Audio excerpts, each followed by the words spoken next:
Is it always moral to save the life of a child? Let's find out.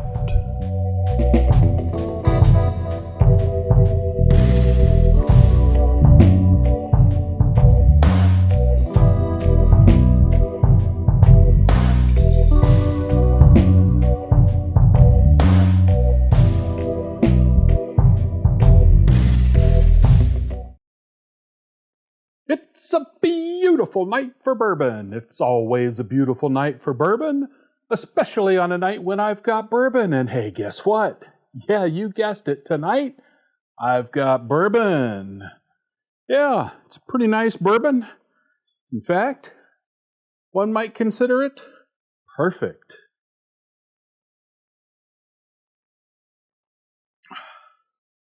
Or at the very least, the morally correct bourbon. I'll let you know what it is in a little bit, but it is a 2021 release. It's very nice, just a little bit bready, which is a good thing, by the way. It's also got a little bit of cinnamon spice to it. Kind of tastes almost like a little spicy cinnamon roll. You know those deep fried donut kind? Yeah. Very rarely ever had those in Ohio, but when I got to California, they were everywhere. The weird thing about California, well, one of the very weird things about California, there's a lot of really weird things about California. But as health conscious as California is, it's like the donut capital. Yeah, fried bread, deep fried bread with lots and lots of sugar. Yeah. Put on a lot of inches eating donuts in California.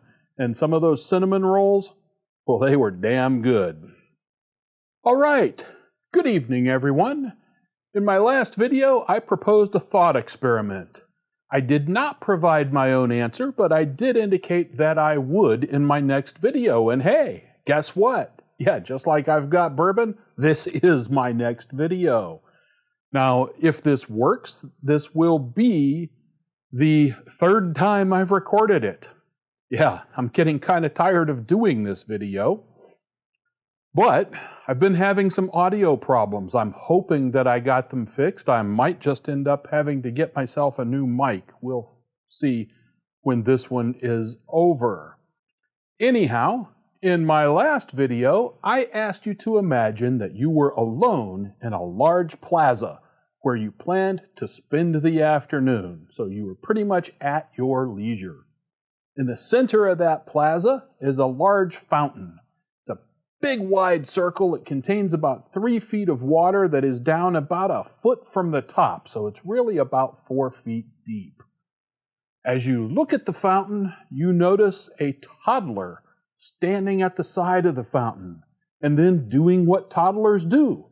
It toddles right up to the edge of the fountain and falls in. Now you know that even if this kid can swim, there is just no way it can pull itself out. So it's gonna drown if you don't intervene. It'll take only a few seconds for you to get to the fountain, reach in and pull out the kid. There's absolutely no risk to you, and just for the sake of the argument, you're not even going to get wet. And I asked, do you have a moral obligation to save the child, and why or why not? Well, now I'm going to answer that first part. And my answer is yes, absolutely you have the moral obligation to save this child. Now, while my ethics are largely utilitarian, I do not follow a very strict utilitarian ethic. In other words, I do not just look at the consequences that result from my behavior. I will also look at motivation and responsibility. And I believe that there are certain acts which should always be committed and other acts that should never be committed.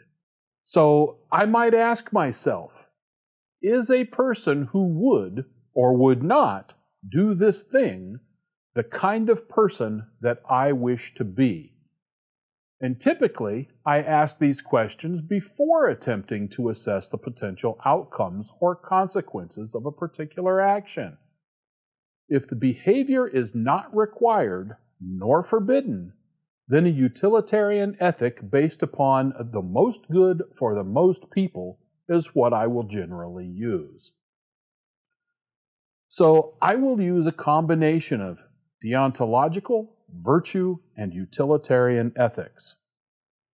In the above scenario, I would say that it is always required that a person attempt to save a life, whether it's a child or otherwise, if there is little to no risk or cost to that person. Saving the life of the child would be a moral obligation or duty. Further, I also believe that it is what a virtuous person would do. However you want to define virtue and whatever virtues you think a person should have. Thus, it is required by both of those first two systems. Finally, I also believe that it would increase the overall good for the child, the overall good for everyone who cares for the child, and it would not diminish the good in any significant way for anyone, including myself. Now, the second scenario, I added a little bit of a twist. The child turns out to be Adolf Hitler. If I use a strict utilitarian ethic, my act would be immoral, perhaps even evil. This would be despite my having no way to know this at the time. Now, some consequentialist systems might excuse that on the grounds that I had no way of knowing at the time. A consequentialist who considers intended outcomes might say, "I'm just a man whose intentions are good. Oh Lord, please don't let me be misunderstood." Yeah, with apologies to Eric Burden, I'm just an animal. But for me, the decision would not even get this far. I would say that I have a moral obligation to save the child's life. It is what a virtuous person would do. Saving the life of a 2-year-old Adolf Hitler would be a moral act. Now, the third scenario adds yet another twist. This time, I'm God. I'm omnipotent, omnipresent, omniscient, benevolent, and eternal. I have complete foreknowledge of all the consequences from the time I act or not. I see no ethical system or combination of ethical systems that can be applied here. As I see it, free will and benevolence are in conflict. If I gave humans free will, then I cannot intervene any further than either saving or not saving the child.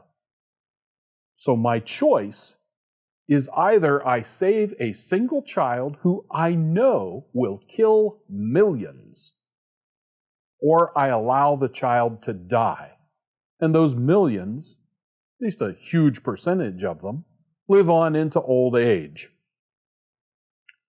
Neither choice is completely benevolent.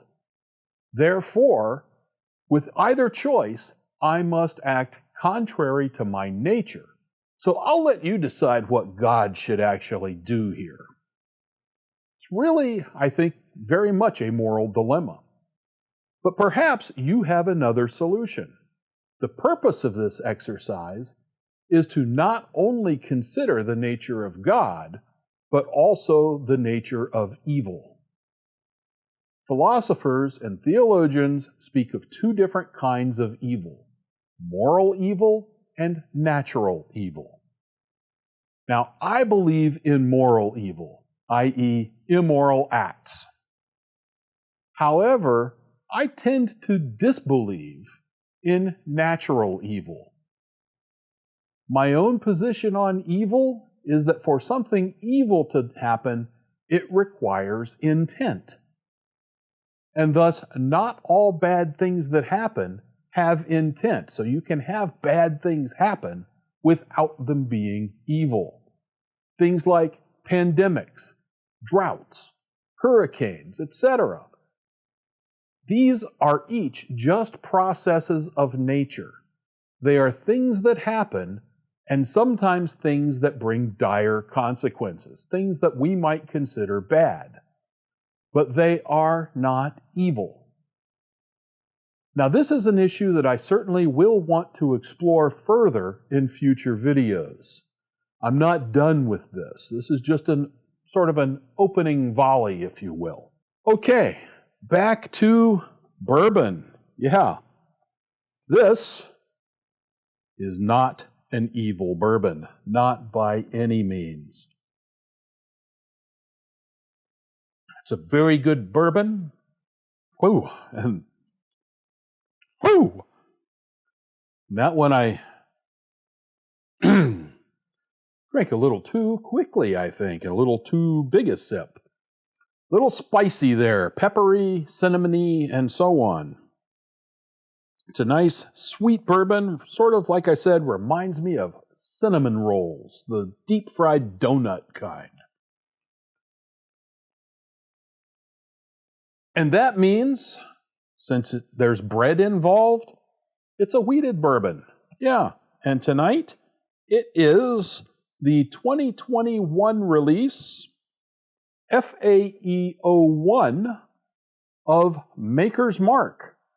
And Maker's Mark is one of my favorite bourbons, especially this wood-finished series that they have, where they put in these toasted staves, toasted to different degrees. And boy, I haven't even finished a single bourbon, and I'm tongue-tied tonight.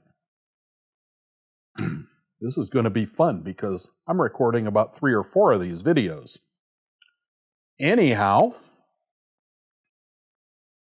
this wood-finished series, they put in toasted staves, toasted to different degrees once the bourbon has been aged, and it imparts a variety of different flavors. And I haven't tasted one yet that I don't like. They're all good. Some are better than others, and this one I really think is one of the better ones. Oh yeah. If you like my videos, hit the like button, subscribe to the channel. Leave a comment down below. Do you agree with my assessment? Do you disagree with my assessment? Hopefully, you posted a video in response if you have a channel, or hopefully you'll write a comment and let me know what you think. Thanks for watching, and y'all come back now. You hear?